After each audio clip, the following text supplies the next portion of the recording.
Good evening, everyone. I'm Joel Erickson. I direct the Fulbright program in Russia, and welcome to this evening's event, which is dedicated to discussing the Fulbright International Arctic Seminar, which took place March 19th and 20th on Zoom, a Zoom call like this. We were at the Fulbright program, we were inspired by the 75th anniversary of the Fulbright program worldwide. Program involves 160 different countries. And we were looking for ways to celebrate that. And so we decided to do this forum, international forum on things related to the Arctic. We believe an area of interest that has become really a profound one for the global community. The Fulbright program is dedicated to mutual understanding. And we think that mutual understanding leads to building on mutual interests. And one area of great co-interest for both the United States and Russia is the Arctic region, where we think there's great shared interest to battle climate change and to deal with the effects of climate.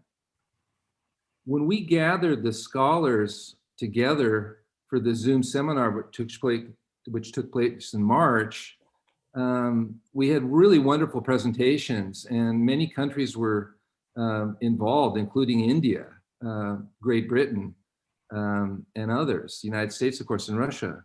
A lot of what they talked about regarded measurement, maybe looking from space at the effect of climate change on tides, or looking at soil, looking at the effects that are caused by melting of the permafrost, or the emission of methane.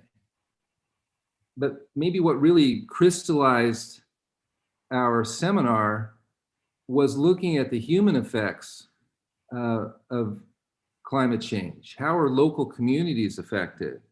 And so we're hoping that today's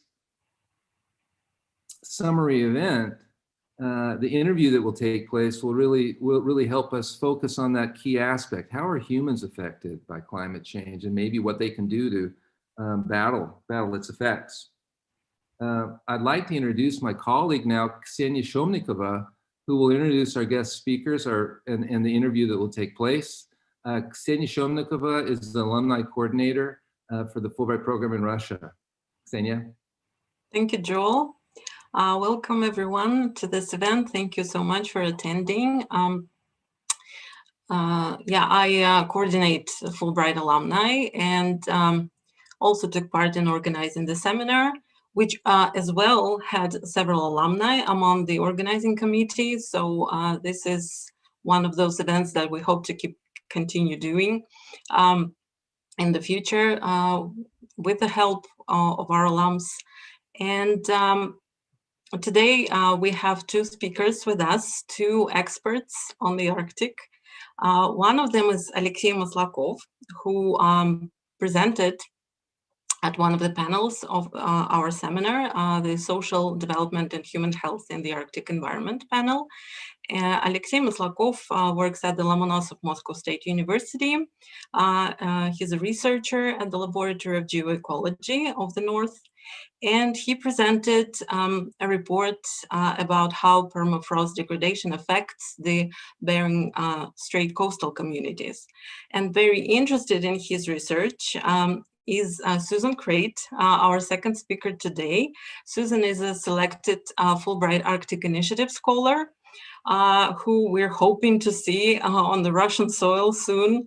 And she is also professor of anthropology in the Department of Environmental Science and Policy at George Mason University. So we're hoping that Susan and Alexey will engage in a discussion that will benefit both the listeners and themselves. And I think that we could start with Alexey presenting his research, kind of like summarizing what he presented at the seminar and demonstrating it to the listeners so that they know what's going on. And then Susan, you're welcome to drop your questions. And Alexey, you can also maybe have some questions and answers with Susan going on. So Alexey, go ahead. Hello, everyone. Let me briefly show my presentation and highlight the main points of my research. Is it visible? Yeah. Just a moment. Let me. Okay. Some slides will be missed, and we will skip them. And just a few main points. I'm focused on studying on permafrost dynamics in the Bering Strait region, mostly, of course, in Chukotka, and based on some literature review in Alaskan side. The interesting item of this region is that these communities are located in the same environmental conditions, and actually they have the people who live there, they have relatives in, from the other side of the strait, Bering Strait, but due to some political and economical features, these communities have been developing in different way. So if for Alaskan communities, we had an example of development during capitalism, we had the Russian communities which been developing during Soviet time, and they have such features in economic development. I'll tell you about them a little later. So we now see the climate is changing, and it is changing in the Arctic much more intensive than all over the world, in 2 times or even in 3 times faster. So temperature increase is very drastic in the Arctic. And at the same time, we see that sea ice cover is also shrinking. That affects coastal communities of Alaska and Chukotka. And the first item I would like to show you is the problem of ice cellars. Ice cellars are chambers or tunnels dug in permafrost in natural conditions, and they are aimed to preserve food for store them all over the year for food supply for local communities and for fox farms for Chukotka. And the main feature for Chukotka is that these ice cellars are really great. You see the ice cellar in Lorena community. This is tunnel of 160 meters long. This is really huge facility constructed during Soviet era for communal use. And the whole community, the whole village use this storage for food storage. Yeah. And unfortunately, due to some reasons, climate change and human impact, these ice cellars have been collapsing. And by this time, there are only 2 ice cellars still remain in Chukotka. This is ice cellar in Lorena community and ice cellar in Nurmina on the north of Chukotka. All the other ice cellars in different villages have been collapsed.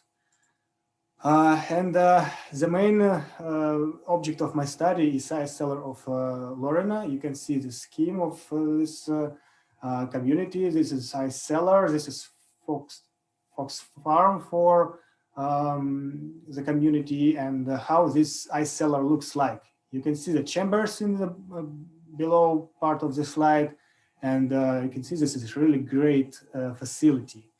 And due to climate warming, permafrost degrades, and permafrost degradation, of course, affects these underground facilities. You see the collapsing, the flooding, the examples of flooding. And one important feature that allows us to state that the problem is becoming more acute in recent years is that the meat is covered with mold. It means the temperature within ice cellars turns to positive, higher than 0 degrees Celsius. And in this way, it becomes thawing and expected to collapse very soon. Another issue for communities in Bering Strait is that all these communities are located on sea coast and they're experiencing wave action.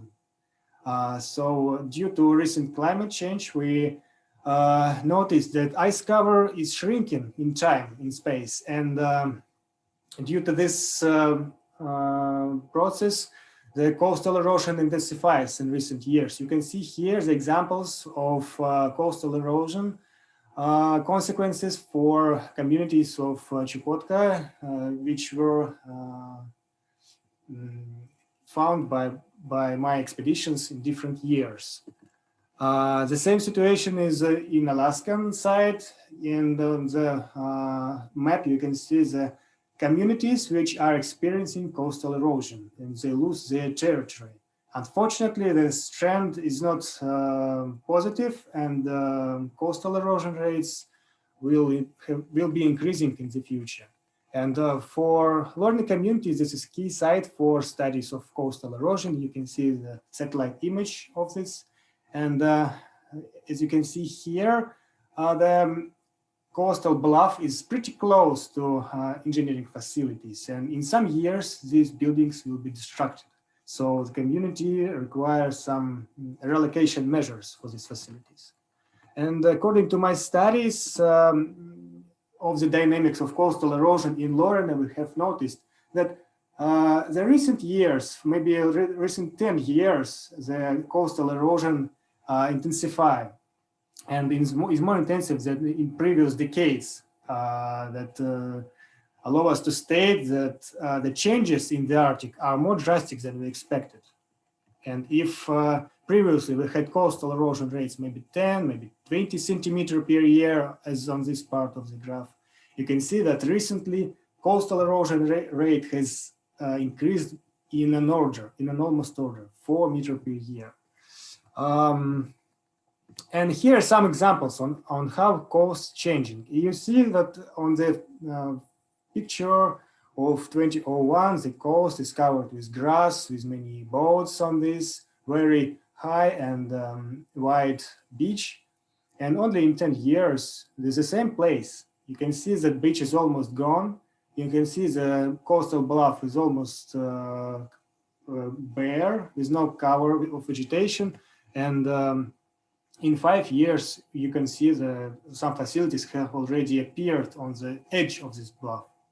In the several years, these facilities will be destructed. Another problem is thawing of permafrost. Since the summer becomes much more warmer than in previous decades, the soil thaws deeper. And since it thaws deeper, the ice in permafrost melts and goes to the ocean. And the surface cover is decreasing. This is the dynamics of coastal, of active layer dynamics, and you can see that the soil thaw depth is increasing for the last 20 years. And what is the consequences of this process? You can see the consequences on these pictures. This is landslides, thermokarst, thermal erosion. These exogenous processes are intensified due to deep thaw of soil. And of course, this is a big problem for local people because ravines and gullies, they are not good for transportation. People have to find bypass and to find the way how to go through them. And of course, if the infrastructure is located within these gullies, you can see on this picture, this is also a big problem for these communities, because reparation measures are very, very costly for local budgets, and this is a really big problem. Due to permafrost thaw, the lowering of soil surface is detected, and on this picture you can see the stick which was located into the permafrost in order to measure temperature on different depths, and in 5 years it was exposed to the air and exposed from permafrost due to thaw subsidence, the lowering of soil temperature. And according to our forecast, this trends will be saved, and soil thawing will be even more intensive in the future. And of course, these communities are all located on permafrost, and the buildings have to interact in permafrost somehow.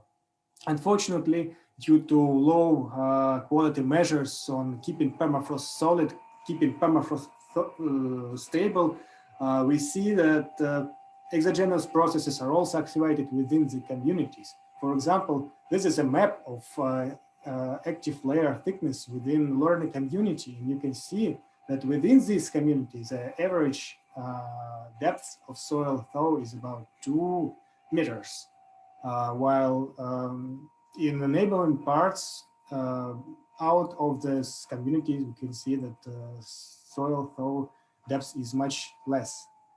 And of course, buildings which are constructed on permafrost, they have heat impact there. They produce heat due to heat systems, and it goes to permafrost and forms talics. Talics are thaw areas which don't freeze during winter, and these areas are thawed all over the year. Of course, such processes lead to deformations of buildings, like on this picture, and of course they're demolishing. And the Chukotka is actually one of the few regions in Arctic Russia where the problem of living space is very acute, because due to migration of people to moderate latitudes, actually the towns are abandoned in Russian Arctic. But in Chukotka, there's a different problem. The problem is that people don't go somewhere, they stay on their place, and the buildings are distracting, and people don't have a place to live. This is a really big problem for local budgets, because constructing of new buildings is very expensive. So we also communicated to local people and interviewed them through the questionnaires.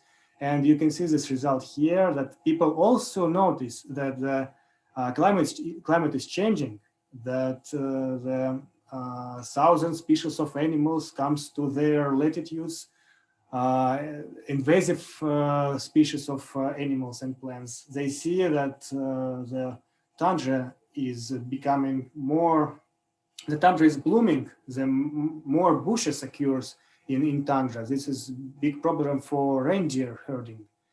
They also notice that gully erosion and coastal erosion and waterlogging, and etc., etc., etc. So our measurements are corresponds to local opinion.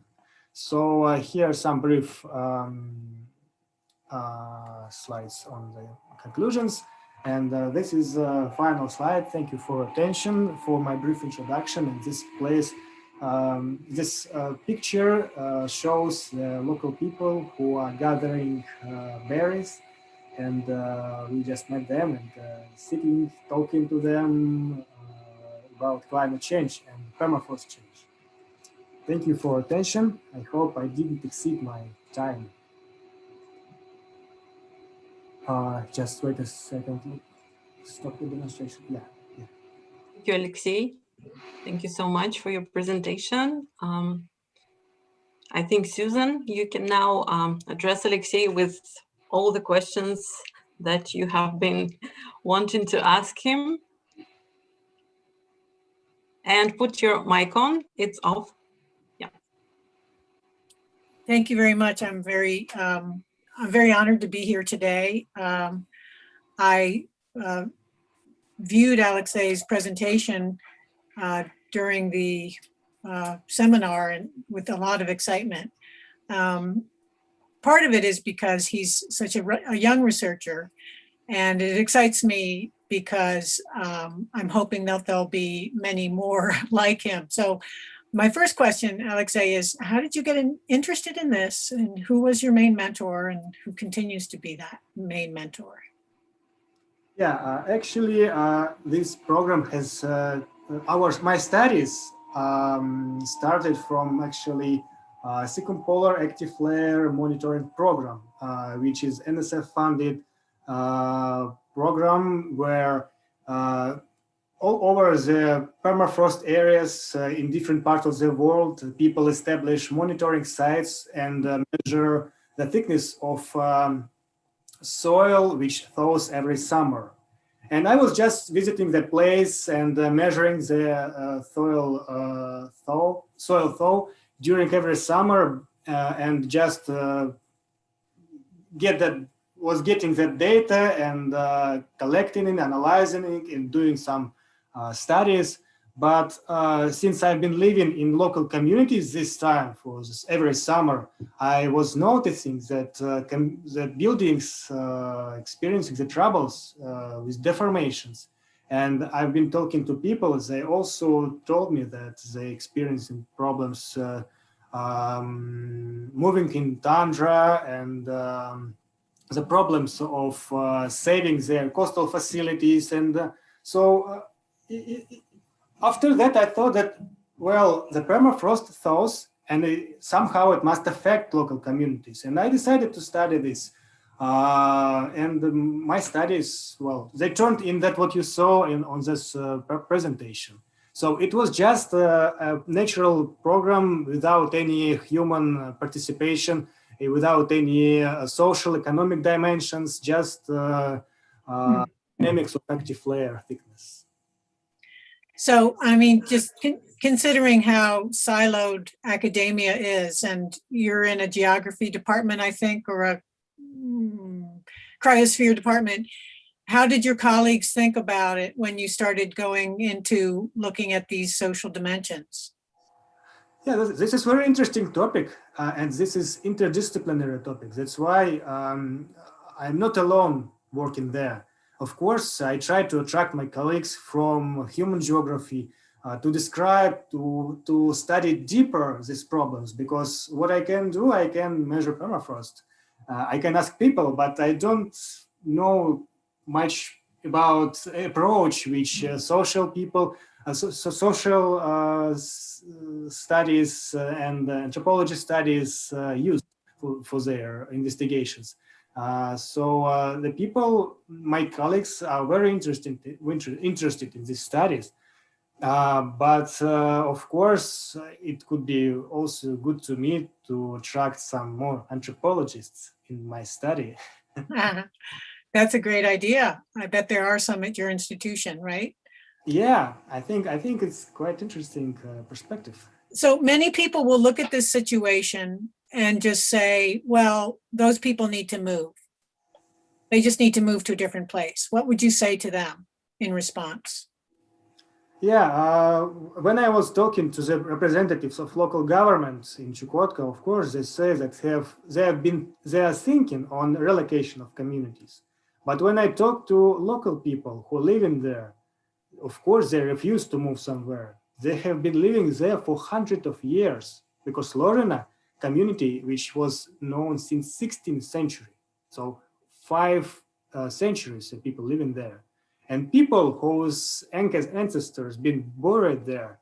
So this is their land. They have no space to go, because the community is located on a very convenient place, because they are very convenient to hunt. They are very convenient for gathering. And if government decides to relocate them to some other place, well, the problem will be with human well-being.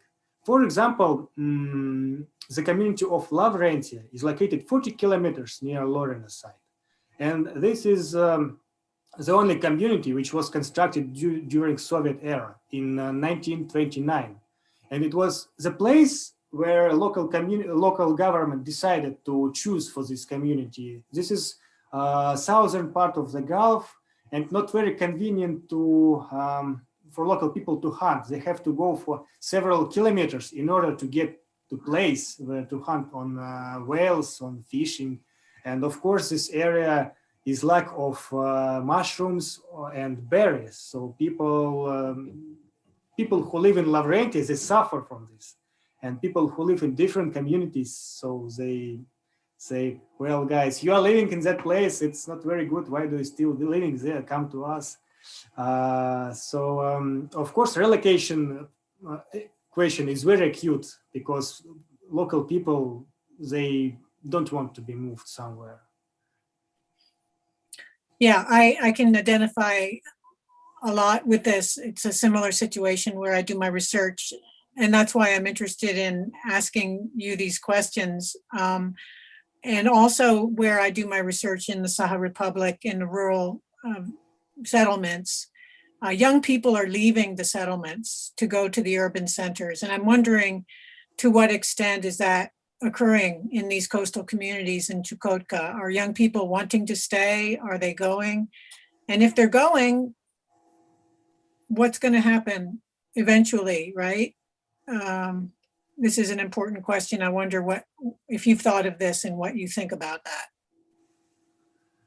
Well, this is very common situation when young people from villages are going to the larger cities in order to get better opportunities for their development. But in Chukotka, I saw quite different situation, because they have very strong capacity building. When the older generation tries to show how wonderful life to live there, how good to live close to the nature, and so to be traditional in their view. And young people, they have many reasons to stay, because although they have no very good jobs, not very high salary, but actually they are located in their own places. This is their land, and they feel that. And of course, they may hunt whales, they may hunt walruses, and they won't starve. This is the minimal that they satisfy. And so if they all fed up, so it's pretty good for them. And I believe that Chukotka communities will be growing in the future, because they have such a big rate of birth. They have 6 to 8 children in every family. And actually, in Russian villages, it's a very big problem that houses are being abandoned. And this is not the same situation for Chukotka, because people are building new facilities, new houses for their children, for their grandchildren. And so this region must be considered from the point of view of economic development, I think, because these people don't go anywhere. Okay, so they're not going to go anywhere. They're going to continue living there. You, as a scientist, as an advocate, as somebody obviously who has huge empathy for their situation, how can you advise them in terms of how they can stay there forever? What can they do? Well, I am not a economist. I'm not a social geographer, but I can assume that. So now they have a program of state support. If a local community establish their local enterprise on hunting on whales and hunting on different marine mammals, they register and they can apply for grants from the government. The government subsidies their costs and gives them money in order to maintain local lifestyle, in order to maintain their boats, their weapons, their supplies for food. And I think that this problem is quite positive, because for Alaska, we have different examples. As you know, Alaska is rich of oil and different resources. And people get this money just for nothing. They just get it as it is. They don't have to apply for some grant, and this makes them more relaxed. Since they're relaxed, they don't need to do something for this. And in Chukotka, this is quite a different situation. I think that grant support from the government is the best solution now, because, well, Chukotka is not rich for mineral resources. There are nothing in there. And it's very expensive to put some industry there, some plants there. And so these people just can sustain their life with traditional ways. So is this the government of Chukotka, not the Russian Federation? The government of Chukotka also supported by Russian government. Okay, but the program you're speaking of is directly from the Chukotka government. This is budget funds. So okay. Budget from the whole Russia. Yeah. So what about, what can they do in terms of the thermokarst and the slumping and everything? Is there any way to help them make that process slow down? do anything to be able to physically stay where they are without relocating? I know the coastal erosion is a huge problem. I think that it is very important issue which must be considered on governmental level. They have to develop and apply the plan of mitigating of consequences, of negative consequences of climate change and adaptation to these changes. The big problem is that when the buildings were constructed in 1916, in 1970s, they were designed as for climate and permafrost conditions of that time.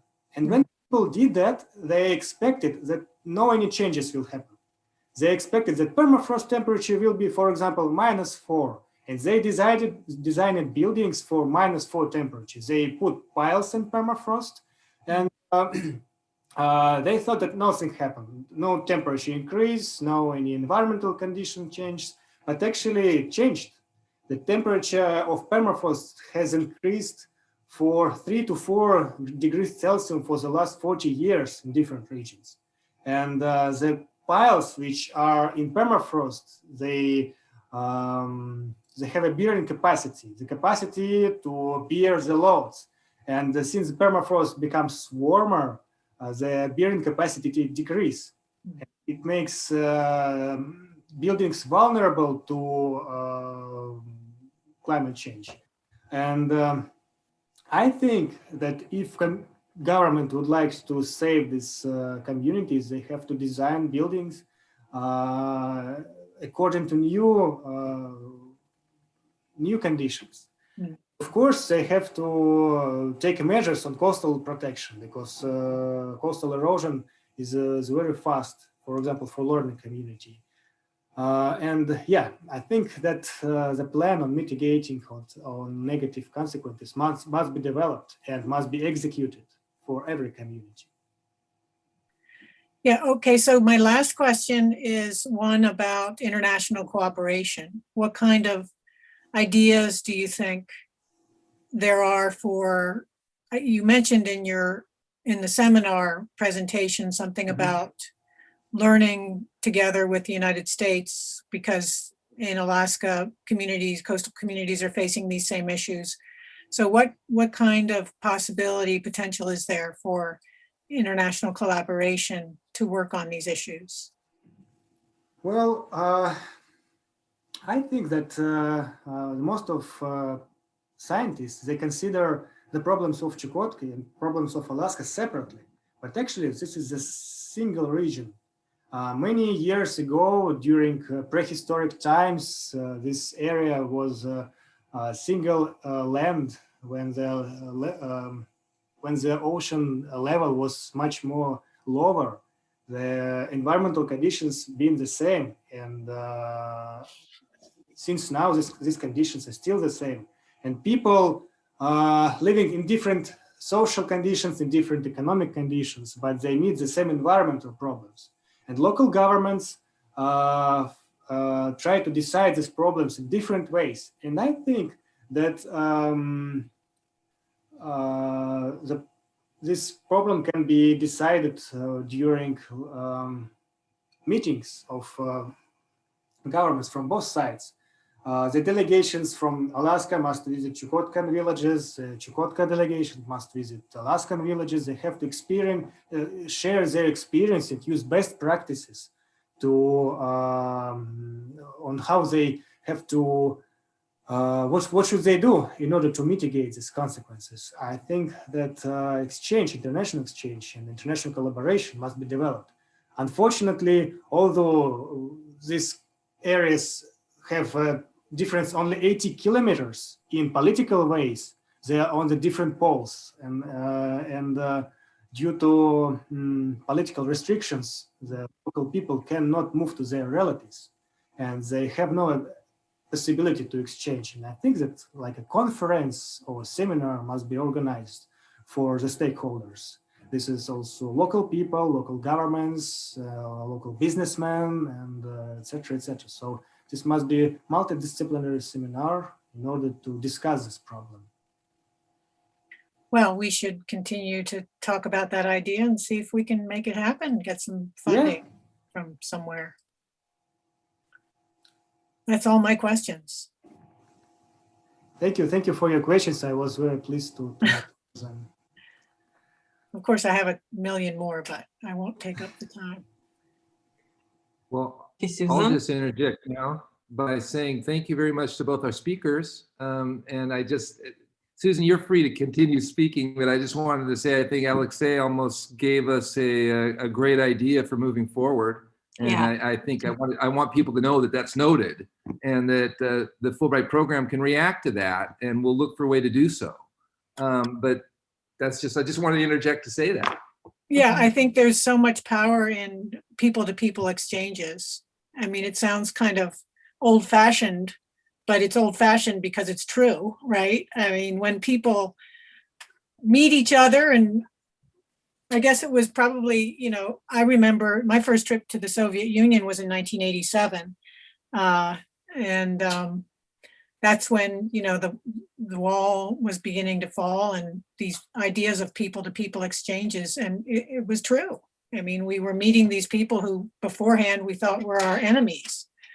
So I think, you know, going and visiting other people and seeing their plight being pretty much the same as yours and sharing information is a powerful, powerful process.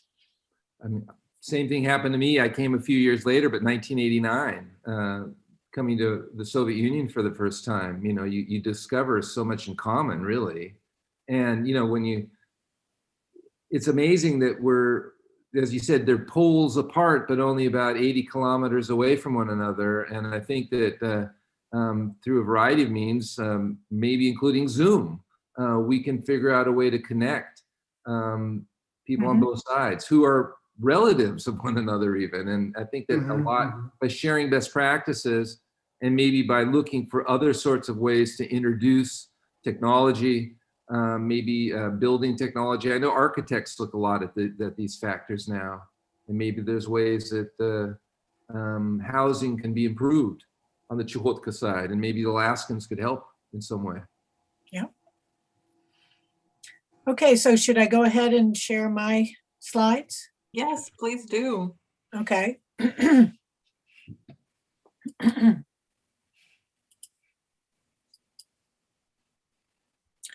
So this is the title of my focus with the Fulbright Arctic Initiative, the third iteration of the Fulbright Arctic Initiative.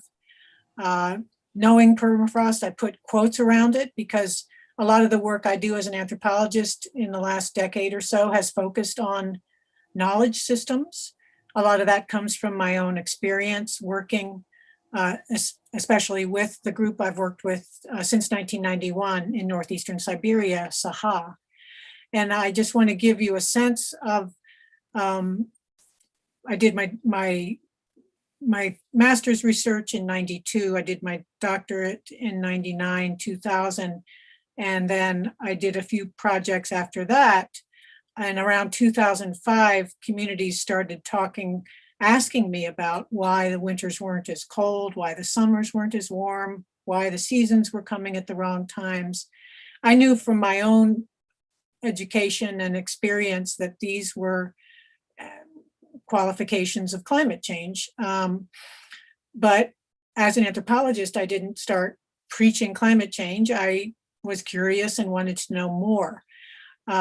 So before we left the field that summer of 2005, we interviewed 30 elders because they had seen the most annual changes over their lifetimes to understand about the changes that these other people were speaking about. And 10 of those 30 elders mentioned that the bull of winter wasn't arriving anymore. So the bull of winter, I knew what the bull of winter was because I knew the cosmology and the mythology of Saha. It's a way they explain this 3-month period in winter of intense cold and dryness. It doesn't snow. They believe the bull arrives. And then, so it starts in early December. Around mid-February, as that cold starts to lift, one of the bull's horns falls off. A few weeks later, another horn falls off. a few weeks later, the head falls off and it starts to snow and spring has arrived. So as an anthropologist, when 10 of these 30 elders, unbeknownst to each other, mentioned that the bull of winter wasn't arriving, it struck me, we know a lot about the physical changes of climate change, but we don't know much about the cultural effects. So how does it affect a community who understands the changing of the seasons based upon this, for example, the bull of winter, and suddenly that explanation doesn't hold anymore? How does that affect people on the ground? Those were my questions, which led to, I came back from that research project and put together a proposal for a study that looked specifically at these changes that people were speaking of. We did focus groups and interviews, and based upon those qualitative methods, we found that these were the 9 main changes that the majority of people agreed with. You'll notice a lot of these were similar to what Alexey's communities were commenting on. We also understood, you see these men are filling out charts, we had female focus groups also. I asked them to write down first the changes they'd seen, what they thought each change was caused by, how that was affecting them and their families, and what they thought would be in 10 years if it continued that way. And most of the people that we worked with did not attribute these changes to climate change. They talked about the huge reservoir they built in the Soviet period and how that was affecting their local climate. They talked about, et cetera. So climate change was not on their radar. I was at the time collaborating with a permafrost scientist in Yakutsk, Alexander Fyodorov, and I mentioned to him this lack of regional information about the effects of climate change. He was doing research on permafrost change, research on climate change. And so we agreed to do what we called knowledge exchanges. So you see at the top of this slide, the images of these knowledge exchanges. We went into the communities. We first asked local people to get up and talk about the changes they've seen. This woman on the far left is talking about how new species of birds have come. She knows this because she tries to grow tomatoes in this extreme environment, and they're eating all her tomatoes. So she's very aware of these new species. In the center picture, you see Alexander Fyodorov actually presenting his research, also showing very familiar landscapes, as we saw in Alexey's presentation of the land slumping and falling and rising. And young people were there also learning. We got feedback after these knowledge exchanges. We did 4 in the regional centers and 4 in our research communities. Most people thought we should continue to do them in all the villages throughout the Vilui regions. And since we weren't able to do that, we decided to put together a handbook. And so for 3 summers, we went back and forth and wrote this community-based handbook based on this knowledge exchange. And we're able to distribute it thanks to our NSF funding. So in the interim period between 2014 and 2018, I did not go to do research. I got another funding opportunity to go back in 2018, and I was struck by the level at which people understood climate change and the effects. A lot of it had to do with the changes in the permafrost. You see in these 2 images here, the projections of the thawing of the permafrost. This is very concerning. And so as people were learning more about it, as people were going out, they know the land very well. They have a very intimate knowledge of their landscape, of their ecosystem. They have to in order to thrive there as human communities. And they were noticing the changes in the landscape, the falling and the rising of the landscape, et cetera. So in that short 4-year period, I noticed that the communities had increased greatly in their knowledge of climate change overall, but also permafrost change specifically.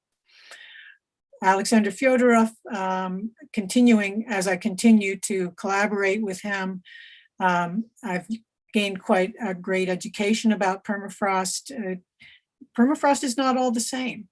And it turns out that the specific permafrost, the permafrost that is under the Alas ecosystems, which are these ecosystems that Saha's Turkic ancestors inhabited in the 13 and 1400s when they first came from the south to settle in these areas, are underlain by very ice-filled permafrost. So not all permafrost has ice. It sounds, I think, sounds sort of oxymoronic. You think permafrost, you think probably ice is there, but no, a lot of permafrost is solid frozen rock, solid frozen sand, etc. It is the ice-filled permafrost that you see in this left-hand map. This is the most susceptible to the thawing. And these are the areas that are falling in, and they happen to be, this is this 6 area here. These are the Vilui regions where I've done my research, where there's one enclave of Saha horse and cattle breeding peoples, and then the central regions is the other area where their ancestors settled and where to this day Saha are working. You see, this is in the central area. This is a thermokarst development here. You see that little van there and the people standing here. This 10 years ago was a completely flat field. Here also we see how the areas are opening up, literally holes in the ground. This is an aerial shot. Alexander Fyodorov shows this often to explain to people, like in Alexey's field site, the people here don't want to go anywhere. They want to stay here. Just like Alexey's communities, they've been here for centuries. Their entire heritage, their history, their cultural lineage is embedded, intertwined in these landscapes. So he shows this as an example when people ask how they can protect their areas. And he talks about this red roofed yard here. And he says the people here, every time it snows in the winter, they shovel all the snow out of their yard because the snow is an insulator. And if they can get rid of all that snow, and that's a lot of work because it snows a lot. But if they can get rid of all that snow, they can keep the underlain permafrost frozen because it's exposed to that frigid cold temperature. But anyone can look at this image and realize that it is not going to last forever. There is this progression, these thermokarst areas are progressing, and it's kind of like you've got something rolling in one direction, it's hard to turn it back. He also, and this kind of also speaks to the dedication that people have to their specific homeland. This is the Chirupchi region, which is in the central area of Saha Yakutia. And Alexander Fyodorov found this, it's a geological, shows the geological structure. So all of this tan area here, these are the Alas ecosystems. These are the areas that have the permafrost that's very ice filled. It's where everybody is right now. This is where those plentiful hay fields are for the animals, etc. And this is bedrock over here. So Alexander Fyodorov went to Chirupchi to, I think, to one of these Talon or one of these villages that are nearby the bedrock area.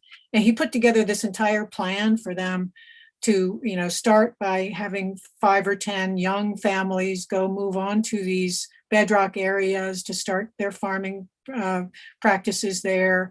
And then, because gradually all of these Alas areas are going to not be usable because of the permafrost degradation. So he went to all this trouble to put together this plan. And what did they say? They said, well, thank you very much. We'll keep that in mind if we need to do that in the future, but right now we're not going to go anywhere. So he felt a little sad about putting all that energy into it, but it does speak a lot to what Alexey was also saying.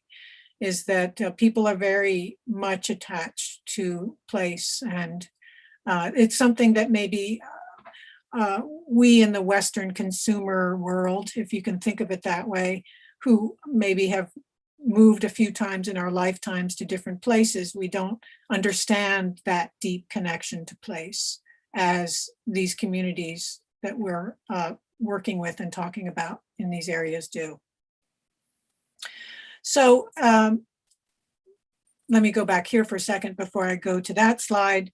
So for my Fulbright Arctic Initiative proposal, we do work within a larger group of the scholars who are involved in the initiative. I'm in the security group because I'm very interested in how we can bring environmental security more upfront in our conversations globally about security in the Arctic. I think environmental security is critical, and it's got to be talked about and acted upon.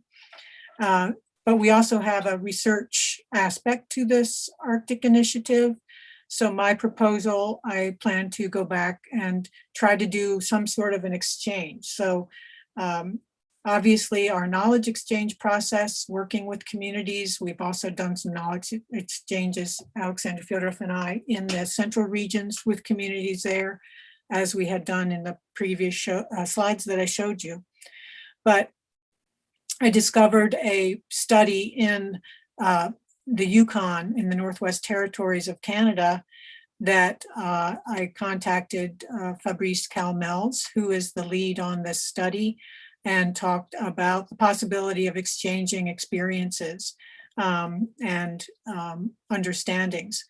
They are working with Aboriginal communities in Canada who are also, as you can see, as you can see in this right-hand picture, also having similar problems with thermokarst development so what they've done is they've done a mapping program where they're working with the local communities to work with them on mapping their hunting areas, the areas that they depend on the most for their hunting and their fishing. And then they bring in their permafrost knowledge and understanding to overlay that, as you can see here, to create a map for communities to understand what areas of the landscape that they use for their hunting and fishing, etc., are most vulnerable to the permafrost degradation, medium vulnerability, no vulnerability. They also have created an amazing website for community use where they bring in their stories and their understandings of the landscapes. I'm looking forward to learning more about what their efforts are in our exchange. I plan to go this summer. That's not going to happen because of COVID. Hopefully I'll get there next summer. So one of the other things I just wanted to mention quickly is this, just a little bit more of a understanding of what I'm talking about when I talk about knowledge systems. I was involved in one of the IPCC's special reports on SROCC, which is Special Report on Oceans and Cryosphere in a Changing Climate.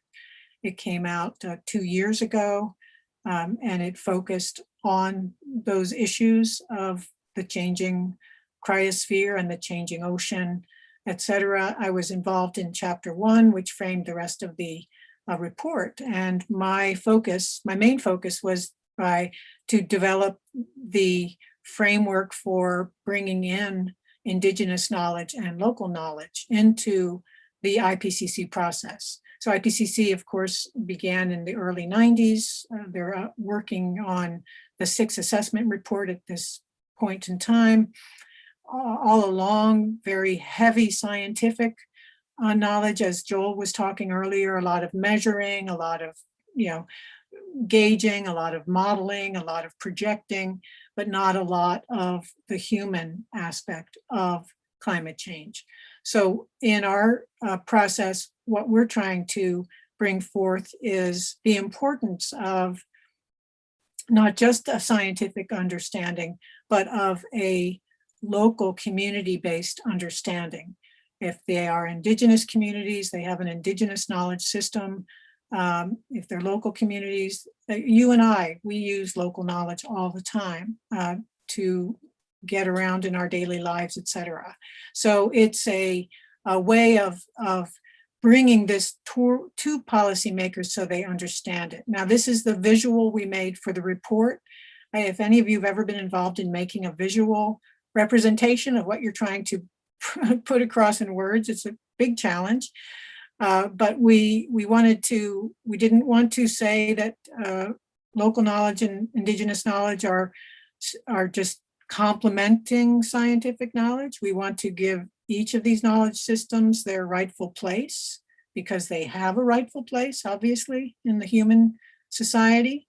The vertical axis that you see, trajectory of knowledge systems over time, we wanted to communicate the fact that these are not knowledge systems that are frozen in time, but they're constantly evolving. And we also wanted to give a sense that these knowledge systems can come together and provide a more in-depth and more detailed picture of what is taking place. And so the kinds of questions that we're asking in our group, our security group, and I'm not sure, are these showing up with okay. So the kinds of questions that we're asking, we had our security group meeting yesterday, and some of the ideas we had, because we saw similar threads through all of our interests in terms of how do we make security more of a bottom-up process? How do we make it so that it actually takes into consideration the issues on the ground for the local communities? And so the question, of course, is how do we make these knowledge systems as accessible as the scientific knowledge is? And how do we essentially do what we did with the knowledge exchanges, make them so that they are understandable at all levels? Both policymakers can understand, and like Alexey was showing us through his research, how can we communicate what he so well communicated to us? How can we actually get policymakers to understand that there are people out there and they want to stay in those places, and this is important, and they can't just move, and we can't just write off the coast of Chukotka and say, well, I guess it's just going to dissolve into the ocean and that'll be that, and blah, blah, blah. I mean, these are important questions. So those are some of the ideas we have so far. Of course, we're only a few months into the Arctic Initiative process. So that's my presentation, and just to acknowledge a little bit about that. These are Saha horses who live outside all year round. They're also having issues like the reindeer in Chukotka with the ice cover and being able to access. Yeah, okay, I will stop sharing.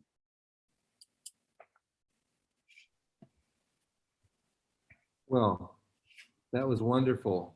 I think I'm a little bit overwhelmed thinking about everything that's been presented today, and it's going to take me a little while to absorb all this. But I think it's really, I just think it put things really quite viscerally to anyone who's interested in the Arctic and the effect it has, the climate change has on communities. So I think that this is just an inflection point in what I hope will be a continuing conversation, and that we'll continue using this medium to present and discuss, and to hopefully make a change that's positive for the people who live in the places you described. Ksenia, did you have anything you'd like to say as we close the session? I'll probably echo your sentiment, and I think you and I both came up with similar ideas about follow-up events and relative events that we could organize based from this session and from the Arctic Seminar.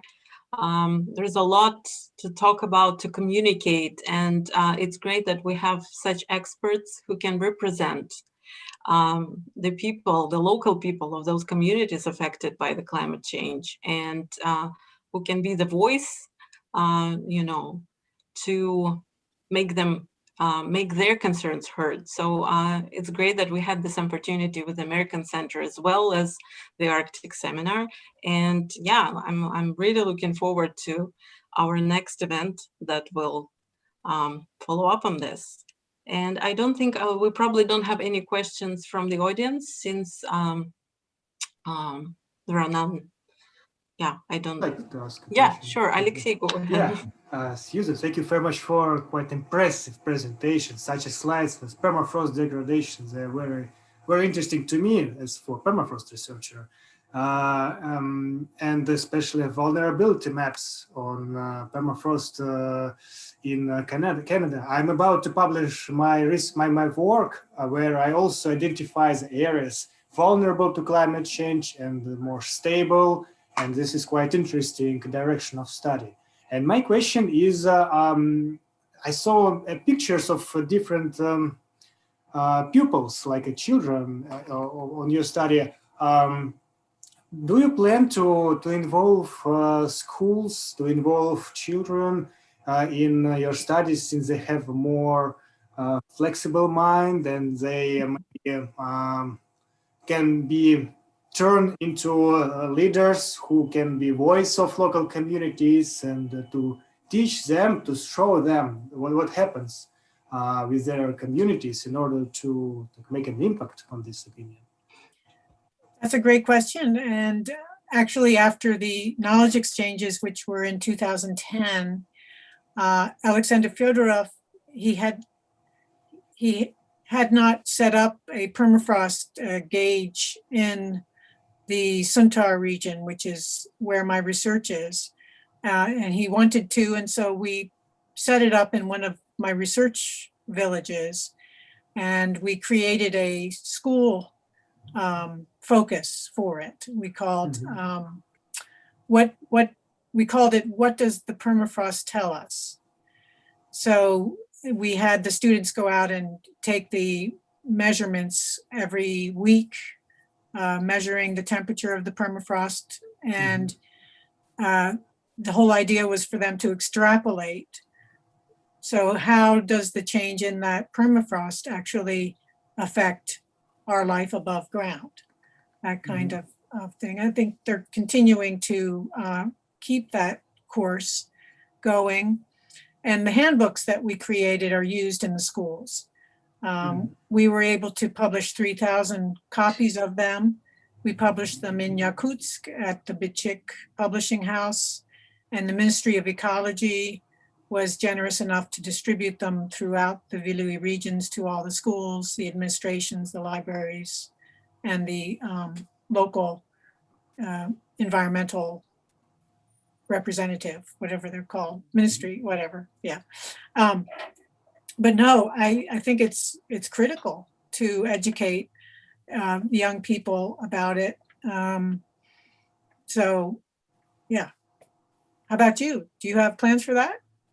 Yeah, I actually have. I have local lectures in local schools, and we had a program like when we're drilling permafrost in every school and put their data loggers and ask local teachers to have students like a team and measure this temperature in these loggers and to use this data for their local investigations and to apply for different contests of school works, etc., in order to make them to understand that the temperature of permafrost is such a variable which affect the communities, affect the buildings, and we have a educational aspect in our study as well. Well, that sounds just like what we were doing, but you know what happened after a few years, they stopped doing it.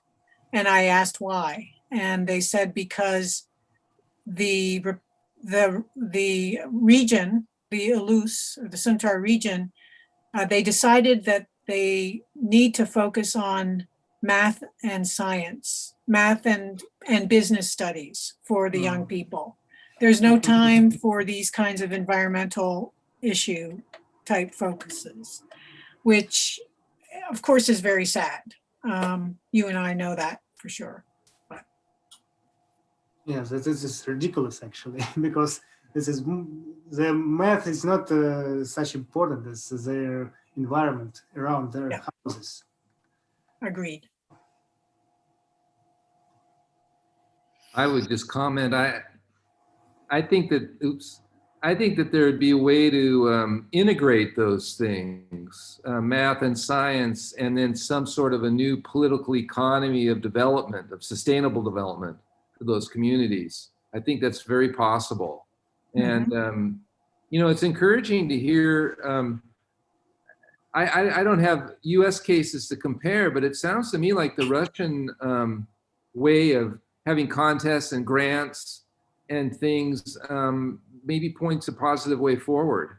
That is a way for, you know, in the States, we're talking about this idea of a universal basic income. And I think that something like that, along with maybe in combination with what you've described, might be a way forward, because you can't just move those huge numbers of people. They have their attachment and culture that makes them want to remain. Maybe something that could be done that would enable that in a way that's psychologically sustainable or adjustable for all the changes that will continue to go on due to climate change.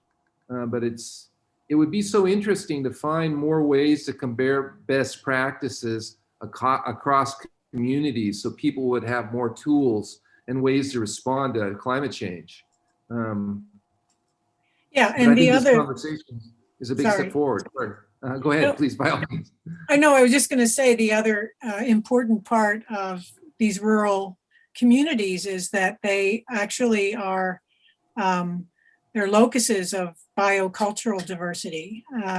As soon as people move to urban centers, they tend to lose their language. They start assuming the dominant language. And I don't know the extent to which the people that you interacted with, Alexey, still know their Chukchi language, but I'm sure you spoke Russian with them, but I don't know the extent to which they maintain their native language or not. But it's a huge issue in terms of cultural perpetuation. As soon as a person loses their language, in the Arctic Social Indicators project that I worked with, language was the main indicator of cultural integrity for a group. As soon as people lose their language, a lot of other aspects of their culture go.